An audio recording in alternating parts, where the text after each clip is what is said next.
I can understand why the contractors are getting discouraged. Why? Are we going into it? Are we there? Let's just have a Well, conversation. no, just Like Why did they turn toxic, combative? Well, I feel like it's always been that way. Under act in good faith, the insurance company did not perform a proper investigation. Aggressive? Yeah. Sir, what do you mean? What do you mean? You get the nail out. I can't pinpoint any one time where it became toxic. I mean, I just showed you in person and on video, because this is getting ridiculous. I've seen all too many times over the course of my career, claims that just never should have been claims that just didn't have real damage. That's not hail. You show an adjuster that as hail, he's going to tell you to get bent. This is not your success because it's not your claim. It's the homeowner's success when they are in a claim. For the adjuster, they need to consider more, and the contractor really, consider, like you said, the homeowner, the client, the policyholder, right? They need to put them first. Send the money, send that money, all right? Yeah, Chad Michael, insurance restoration training, and I'm going on 25 years in the insurance restoration industry. why did the relationship between roofers and adjusters turn toxic or combative? Why did they turn toxic, combative? Well, that's a great question. I mean, I would feel like it's always been that way. So I can't really pinpoint any one time, and I've been doing it for close to 25 years in the industry, and I can't pinpoint any one time where it became toxic. How has insurance changed over the last 20 years? Like, is it Well- gotten harder? I don't think the adjustments have gotten harder. What I think it is I think it is more just like deductibles, things like that. I mean, this entire industry is changing. And if you're not paying attention to it, you need to. What we used to always take those retail jobs and try to turn them into insurance jobs, where now you're getting a lot of insurance jobs and you have to turn those into retail jobs with policies and things like that. ACVs being limited, different things like that. It's changing a lot of insurance jobs into retail jobs, and that's where you need to get ahead of the game, or you're gonna fall prey to those people that are. And I want to really start by saying, use the sandbox concept, right? Everybody that's involved has their own sandbox that they have to stay in. Contractors in their sandboxes, insurance companies in their sandbox, homeowners in their sandbox, and there could be other parties involved, right? Consultants, building officials, whatever it may be, there could be other parties involved. So it's very important that whatever role you're in, regardless of who the insurance company is, what the roof is, that you stay in your sandbox. I'm out here on an asphalt roof today, and that's something I'm very much an expert at. I don't want to go out and pretend to be an expert at something I'm not. This is what I'm used to, this is what I'm comfortable with. So we're going to talk about things that will help your homeowner, if they do have a legitimate claim, move towards approval of the physical damage that's taken place on their property. But again, think of the sandbox. What can you and should you be doing as a contractor? For starters, I think a contractor needs to do a great inspection. Provide your homeowner with information. It's not your claim as a contractor, so that contractor needs to stay in their sandbox, provide the homeowner the information, and let the homeowner move forward with it. If you're a contractor out there forcing claims on homeowners, that's a really bad idea. All right, so we need to avoid that. I can say, however, there are a couple factors, like probably in 2010 or 2011 is when they changed the rule for overhead and profit, for example. So it used to be that any 3 trades, you would instantly just get 20% overhead and profit. It just kicked in automatically. And it was the sort of unwritten rule everywhere that they would do that. People, I think, felt like it was a law, but it wasn't a law. It was just an unwritten rule, an industry standard that was followed by everyone. And I think in 2010, 2011, if I'm not mistaken, I remember talking to a lady adjuster with State Farm, and I was a contractor at the time, and I had a project that had like 7 trades on it. And she didn't want to give me overhead and profit. And I was like, what are you talking about? I have 7 trades and you're not going to give me overhead and profit? She goes, oh, the trades don't have anything to do with it. And I was like, are you a new adjuster or something? Like, that's crazy. She said, no, it has to reach a level of complexity and or coordination that's required of a contractor. And what in the world is that? No one really knows what that is. There's no clear definition. Good luck trying to define that. I mean, so the threshold that we used to cross that was black and white, 3 trades or more, right, has now changed to this vague thing that we don't really know how to achieve. So it started by State Farm, as far as I can tell, and then all of the other insurance companies just followed right in line. So I think that's one factor. Again, I think it's always been contentious, I really do, between roofing contractors and adjusters.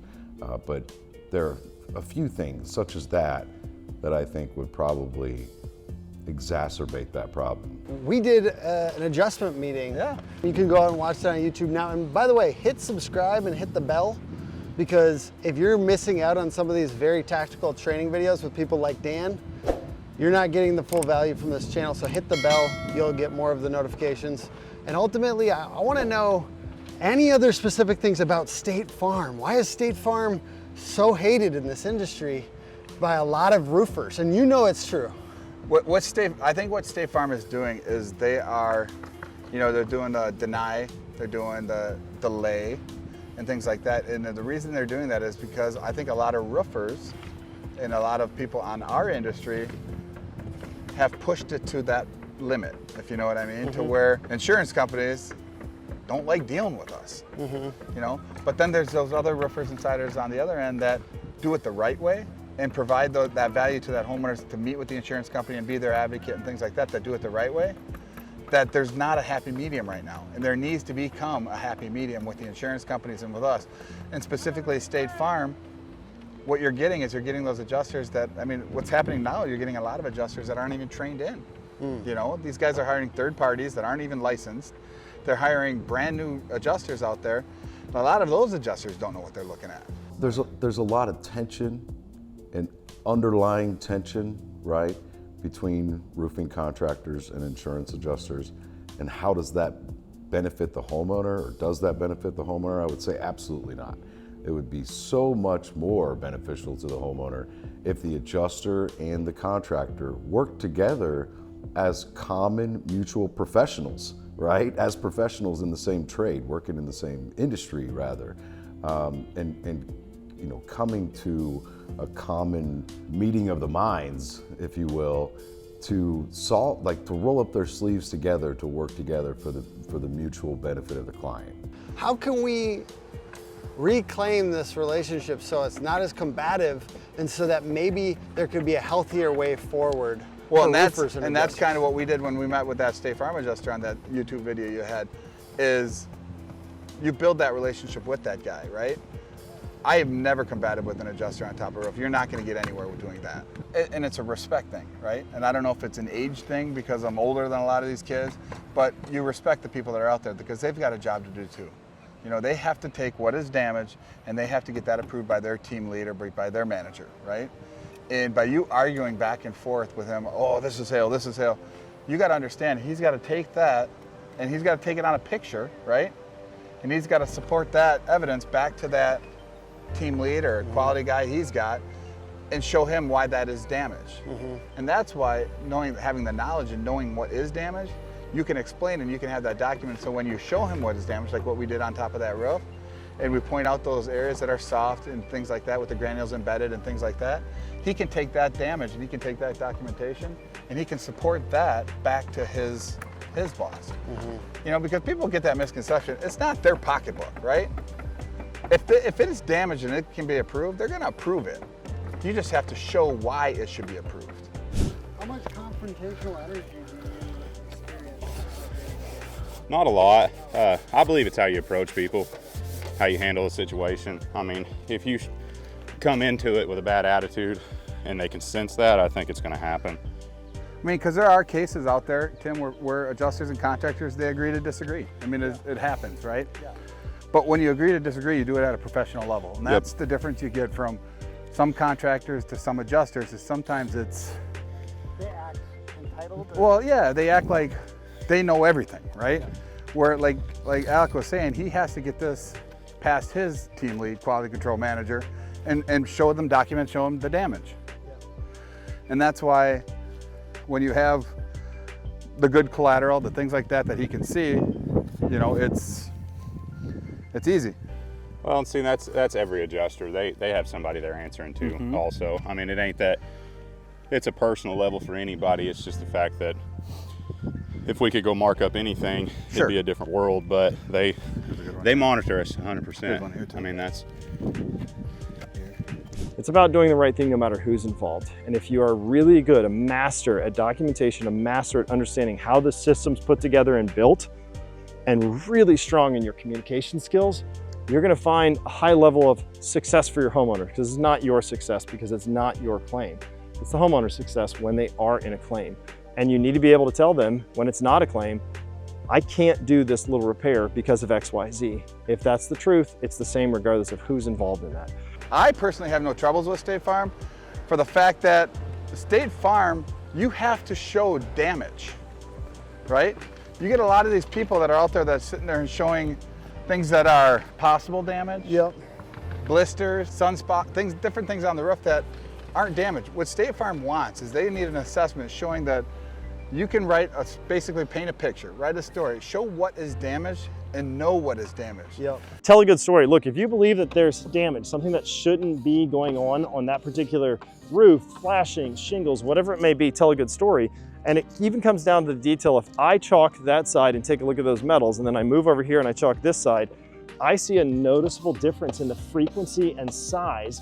And this helps me tell the story that, hey, Mr. Homeowner, like, metal shouldn't come like that. I don't think that this has happened over time on its own. And I really think there's more on that side than this side. And it makes me really think that the direction of this storm came from a certain direction. So again, tell a good story. When I meet State Farm out there, I don't have issues because when I'm meeting State Farm out there, I personally honestly view that roof or that siding should be taken care of. Yeah. And if I view that and I've provided enough documentation and provided enough, knowledge of why it should be replaced, I don't have an issue. And I mean, if you come in with the, with something to an adjuster or the homeowner and then they know it's not hail, Then you lose your integrity. yeah. That's why I'm over a 95+% rate on approvals, is because I go through it knowing the knowledge of how to get these things approved. And if I go in there and I meet that adjuster and I explain to them, this is hail on this side, this isn't hail, this is why, they know that I know what I'm talking about. Yeah. I've seen all too many times over the course of my career, claims that just never should have been claims that just didn't have real damage or just had defects and people just didn't know what they were. So much of this comes down to understanding what you're looking at in the field before you go out there and you educate that homeowner on what you saw today, because that's what really starts that process. What is State Farm looking for? As it might be a little bit more stringent than other carriers, just because Well, actually, State Farm's not as stringent because they only need 4 to 5 hits in a 10-foot by 10-foot area. Okay. But they need to actually be hail hits. Yeah. Okay. I mean, if you're up there trying to get nail pops, things like that covered, that's not going to get covered. Talk to me about the difference between a hail hit and a nail pop. All right. Show me. I'll show you here. Here's a hail hit, right? So you see the half moon where you can see where that actually is embedded and soft and the granules are embedded inside of that? You can put your finger right in there and you can feel that. Tim, why don't you feel that? Feel how soft that is. Oh, that's soft. Oh, And you go to an area like, Don't rub it though, right? Don't rub it. yeah, you don't rub it. But I mean, you can see the difference. And now here's another hail hit right here on the ridge. Feel how that's broken through. Oh yeah. Oh yeah. But we're sure that that's not footfall, right? 100% sure. That's the footfall other. normally happens the 1/4 inch on the bottom here. This Okay. is where you're gonna scrape off with footfall. See that? Yep. And it's okay to do this because this roof's getting replaced. Okay. So But don't do that in general. don't do that in general, no.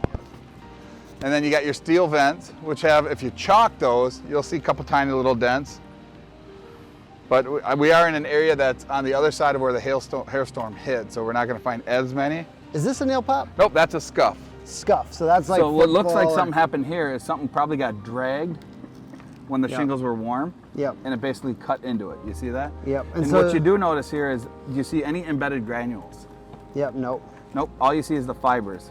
And if I brought this to State Farm, they'd be like, "Fuck you." Yeah, don't- they're gonna be like, instantly they're gonna know you don't know what you're looking at. Yeah. And then you're gonna lose basically face on the rest of the roof. So if you show them stuff that's not hail damage and try to say it's hail damage, maybe just out of ignorance, Yeah. they're going to. They're gonna put up that turn you wall down. knowing that you don't know what you're looking So at. watch out for doing non-real hail. Yep. I'm looking for a nail pop because I feel like that's very common as well. Well, we right? can go back to that Yeah. one spot we found. Right here. So take your finger and put your thumb right there and you can feel the nail underneath it.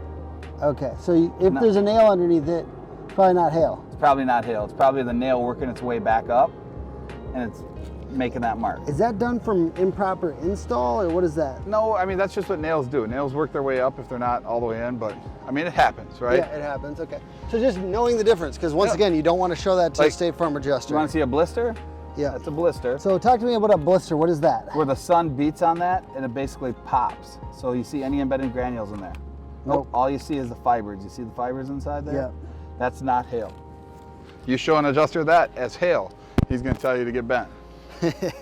Understand the difference between things that are happening on their own on the shingle over time, a defective shingle, and something that would be external force, because everything that's going to be storm damage related, it's going to be external force, right? So I can see thermal cracking along this shingle right here. That's not anything wind related.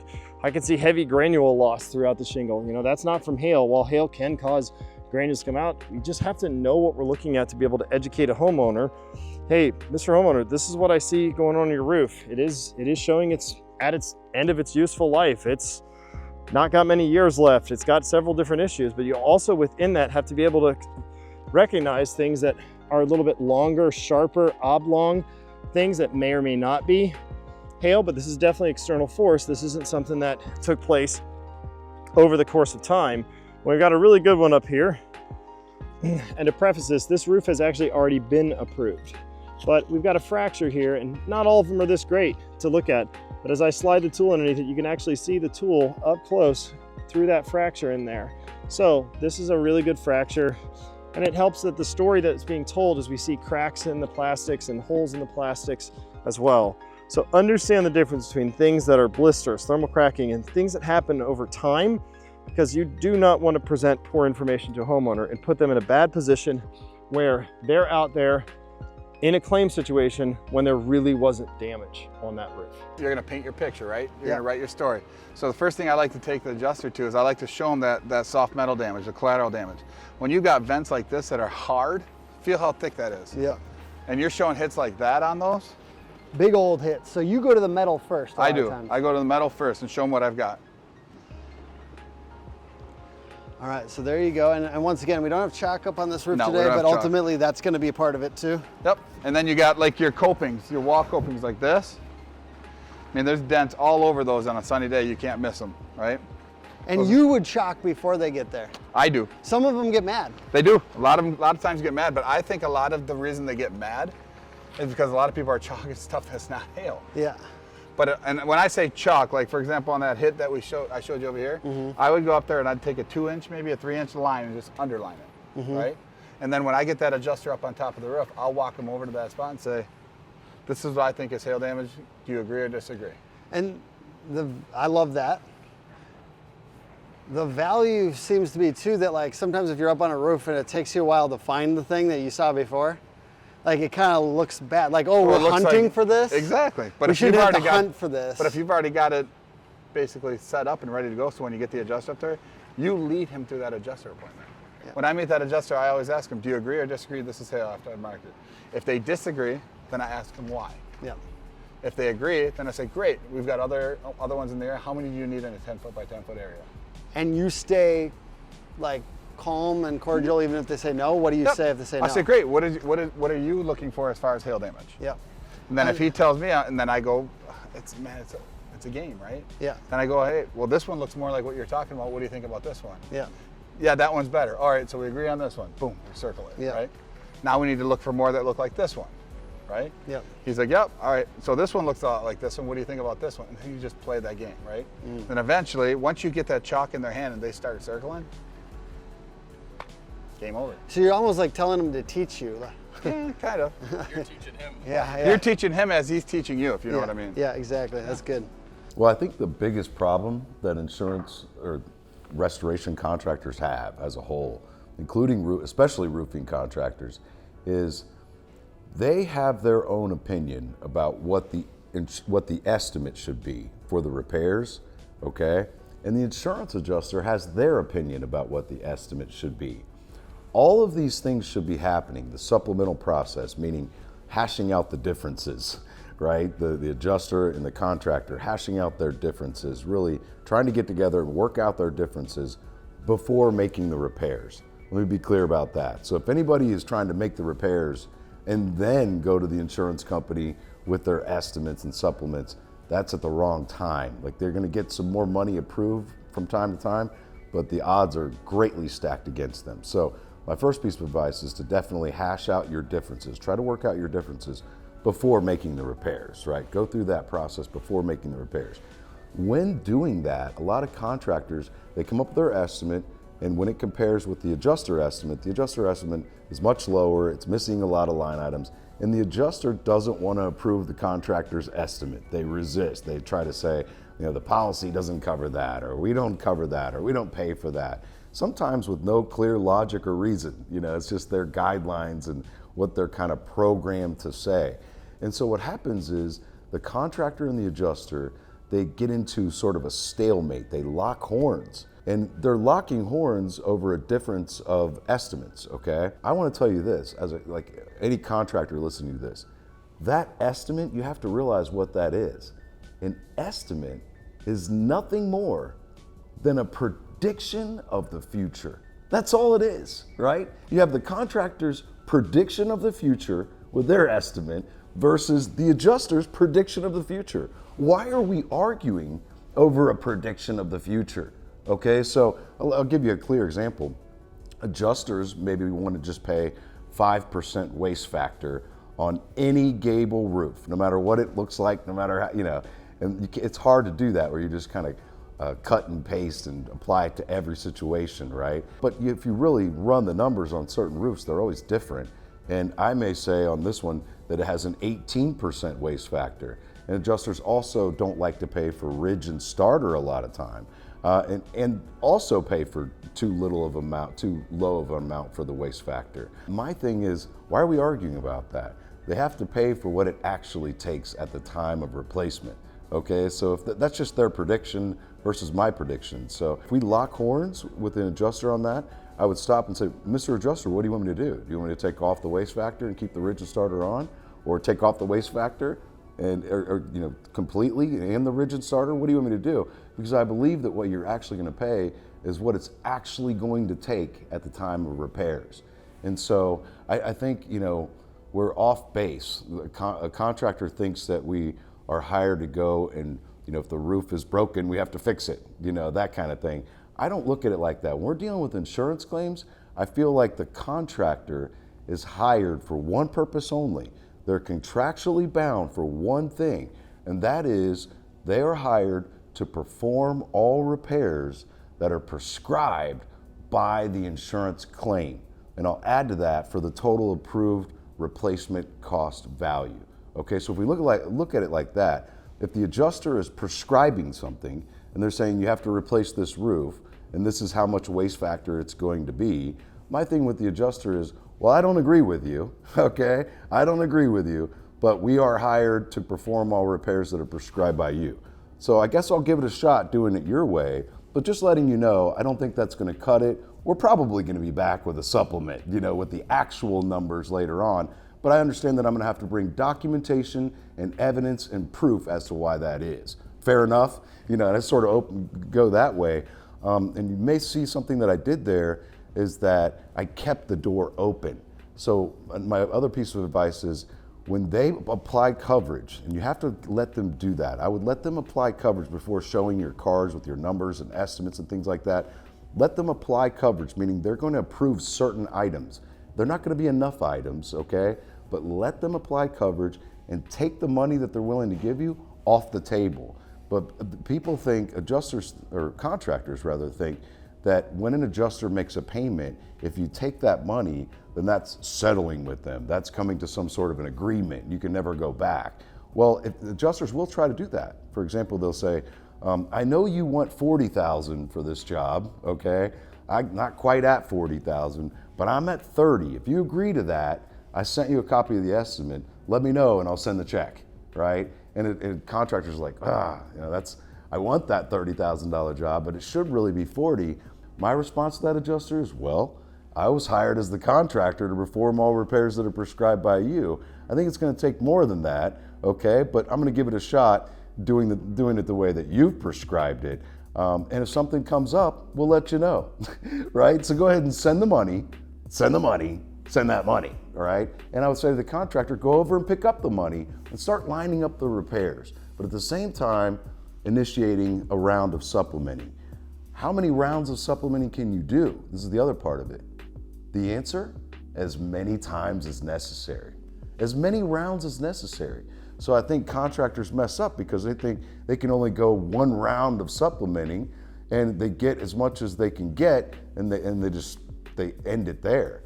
So my advice is sometimes to get what you need from State Farm or any insurance company, you need to do it in increments. Sometimes they're not going to give it to you all at once.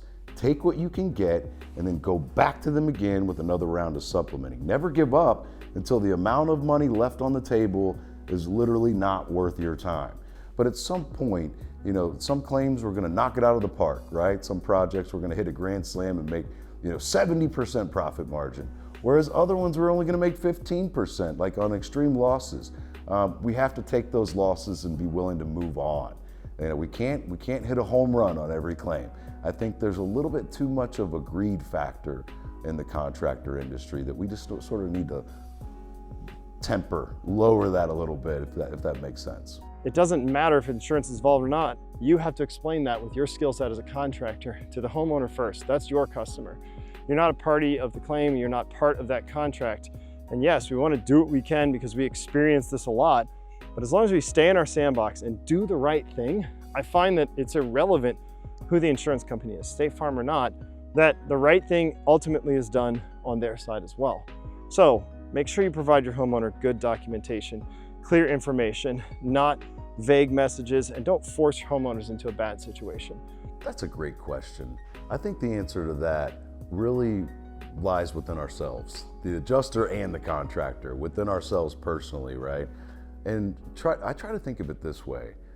I don't go out on, I've never gone out on adjuster meetings being contentious, right? I've never gone out there. I think people try to picture that I have these one-liners that I use to put adjusters into check and make them do what I want to do. Yeah, it's never like that. I think the old adage that you can catch more flies with honey rather than vinegar is very true in this instance when you're dealing with insurance adjusters.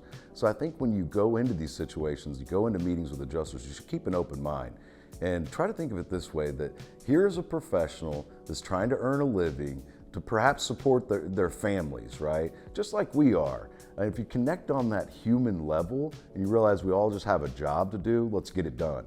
But also I think for the adjuster, they need to consider more, and the contractor really, consider, like you said, the homeowner, the client, the policyholder, right? They need to put them first. And if we can keep that in our mind, that we need to take care of these people and get them back to, before the way things were before things happened, right? Or better. That's the whole goal of insurance. They're paying their premiums.